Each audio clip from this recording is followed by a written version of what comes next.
Once upon a time, in a small village at the edge of a wide forest, there lived a young boy named Peter. Peter was known for his lively spirit and curious mind. He had a playful side that sometimes led him into a bit of trouble, but he was also a very bright boy. Peter's father was a shepherd, and he taught Peter how to take care of their sheep, who loved to graze on the soft green grass in the meadow near the forest. One day, Peter's father called him over. "Peter, I think you're ready to watch the sheep all by yourself today," he said. Peter felt proud and nodded eagerly, promising he would do his best. His father reminded him to keep a close eye on the sheep, and he warned Peter about the dangers of the forest, especially wolves. Peter knew that wolves could sometimes come out of the forest in search of food, so he understood why he needed to be careful. The next morning, Peter gathered the sheep and led them to the meadow. He found a large rock and sat down to watch over them. For a while, he felt quite responsible and proud, but after a few hours, Peter began to feel a bit bored. All the sheep were calmly munching on the grass, and there didn't seem to be anything exciting happening. Peter let out a sigh and looked around, wondering how he could pass the time. Then, a playful idea crept into his mind. He remembered his father's warning about wolves and thought it would be fun to pretend there was a wolf nearby. He thought it would bring some excitement and maybe give him something to laugh about. So, Peter stood up, cupped his hands around his mouth, and called out, "Wolf, wolf." "There's a wolf near the sheep hearing." Peter's shout, the villagers quickly grabbed their sticks and tools and rushed up the hill to help. They came running, hearts pounding, ready to protect Peter and the sheep. But when they arrived, they found Peter laughing and pointing at them. "There's no wolf," Peter said with a giggle. "I was just joking." The villagers looked at each other, feeling a bit annoyed. They shook their heads, reminded Peter to take his responsibilities seriously, and walked back to the village. The next day, Peter took the sheep to the meadow again. This time he tried to stay focused, but soon enough the boredom returned.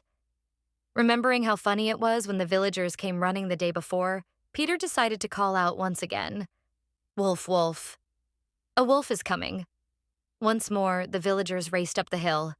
They had worried looks on their faces as they hurried to help Peter and protect the sheep. But when they arrived, Peter was laughing even harder than before. "There's no wolf," he chuckled. "I was only joking again." The villagers didn't laugh, though. They were tired from rushing up the hill, and some of them were quite upset. One of the older villagers shook his head and told Peter, "A shepherd's job is not a game. You should only call for help if there is real danger." With that, they returned to the village, leaving Peter by himself. On the third day, Peter led the sheep to the meadow as usual. This time, he promised himself he wouldn't call out for help just for fun. But as the day went on, Peter's playful side started to get the better of him once again. Just as he was about to shout wolf for the third time, he stopped himself. He remembered the villagers' disappointed faces, and he realized they might not find it funny a third time. So, he decided to sit quietly and watch over the sheep without causing any trouble. Suddenly, Peter heard a rustling sound near the edge of the forest. He turned his head, and there, among the trees, he spotted something moving. As he squinted to see more clearly, Peter's heart skipped a beat. There, peering out from the shadows of the trees, was a real wolf. Its eyes were fixed on the sheep, and it was slowly creeping closer. For a moment, Peter froze, unsure of what to do. Then, gathering all his courage, he stood up and shouted as loudly as he could, "Wolf, wolf! There is a wolf near the sheep." But this time, no one came. Peter called out again, his voice echoing through the meadow, but still, no one appeared. The villagers had grown tired of his tricks, and they assumed he was only playing another joke. Peter felt a wave of fear as he realized he was alone with the sheep and the wolf was getting closer. He didn't know what to do.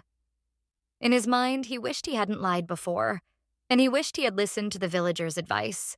Just as the wolf was about to reach the flock, Peter grabbed a stick and stood in front of the sheep, trying to protect them as best as he could. He shouted and waved his arms, hoping to scare the wolf away. The wolf paused, watching Peter carefully, but it didn't back away. Peter's heart raced, but he held his ground, determined to protect the sheep.